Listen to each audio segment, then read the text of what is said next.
So hi everybody, my name's Stephen Blair. I lead a wee Bible study, Ayr Baptist, every Thursday at 6. Unfortunately, due to the lockdown, we've been cancelled. So I thought I would make a wee video just to see what God's been saying to me at these times. So we're in lockdown at the moment, and I'm in my wee polytunnel. Thought it'd be wise to get a polytunnel.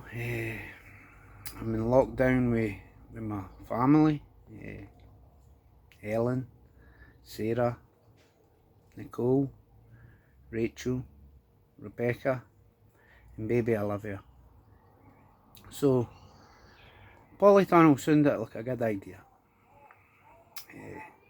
and I really enjoy coming out here and planting things and watching things grow. Really, excuse the hair, it's not been cut in like 10 years. Fat cheeks. I've been eating a lot during the lockdown. Not much more else to do. So I want to tell you a wee story about the Bible.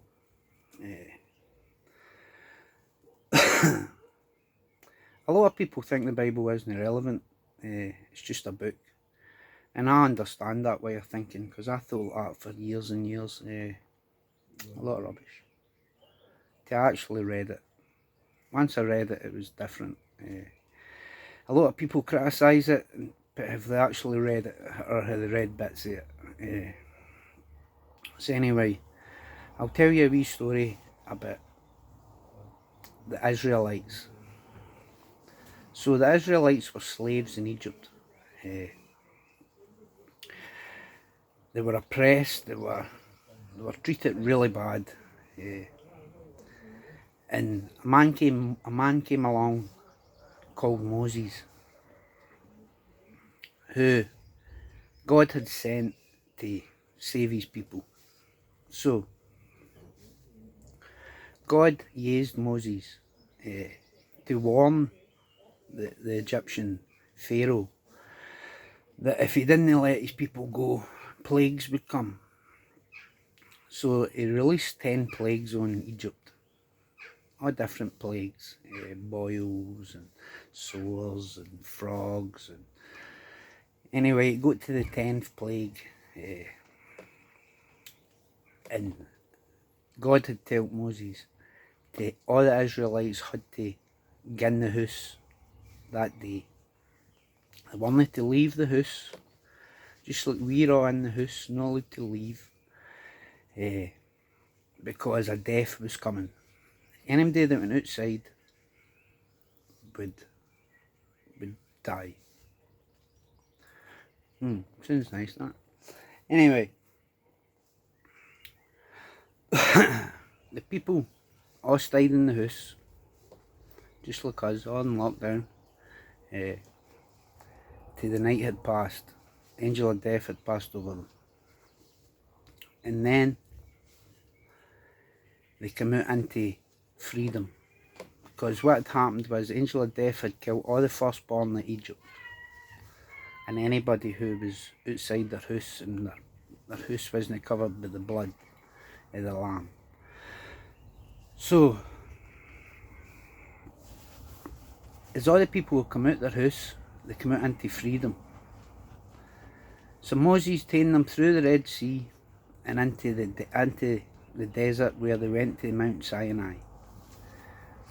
Now, the people of Israel travelled the desert for 40 years, and everybody apart from two who was in that lockdown at that time never made it to the promised land. Nobody made it to the promised land apart from Caleb and Joshua, because they weren't faithful. They kept holding on to the past. Now I believe that during this lockdown, we're coming out to a new world. It's not got to be the same. It's not got to be the same as what it is. They're already telling us now we have to wear masks and we have to social distance. So the people that want to go back to the pubs, want to go back to the football, want to go back to church, it's not going to happen. It's not going to happen straight away. And we need to be prepared for that. If not, you're just going to be, you're never going to make it to the promised land. Last night was Saturday, and Ellen was having a wee drink and was wanting to listen to music. No, the only music she listens to is the 60s music. And when you play nowadays music, oh, I don't like that, I prefer, because she's holding on to the past. Now, I believe that we can't hold on to the past. We have to embrace a new future. If we don't embrace it, then we're never going to reach the promised land. So, I was reading my Bible this morning. I come into my wee polytunnel and read my Bible. And this is what I read this morning. So it says in Galatians 6, verse 7 to 8, 9 to 10. So 7 to 10, sorry. And this is for the Message Bible. And it says, "Don't be misled. No one makes a fool of God. What a person plants, he will harvest. The person who plants selfishness, ignoring the needs of others, ignoring God, harvests a crop of weeds.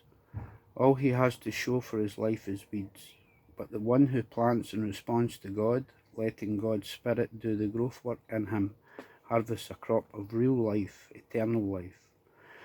So let's not allow ourselves to get fatigued doing good at the right time. We will harvest a good crop if we don't give up or quit.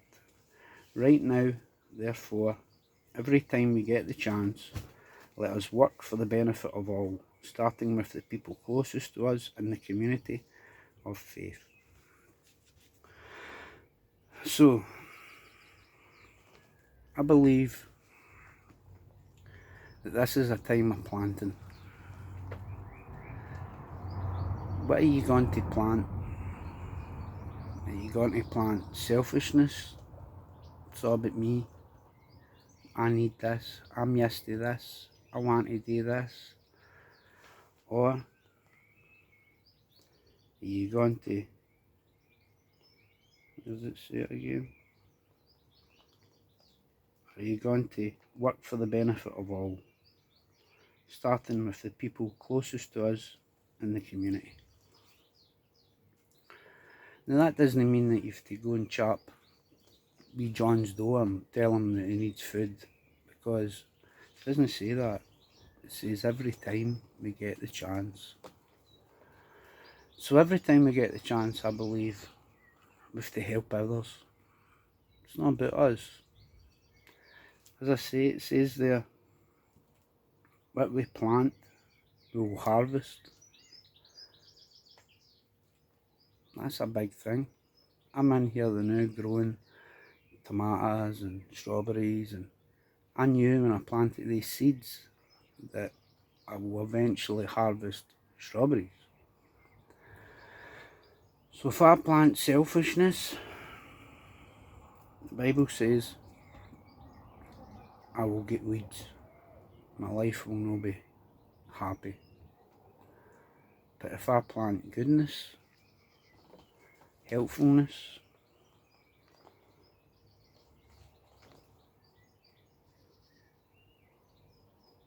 love,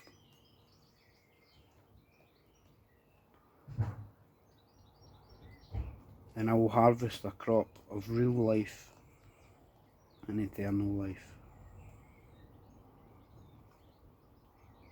Now it gives us a warning. It says, so let's not allow ourselves to get fatigued doing good. At the right time we will harvest a good crop if we don't give up or quit. So as I say, we've not to run ourselves ragged, but every time we get the chance, we have to help folk. We have to do good.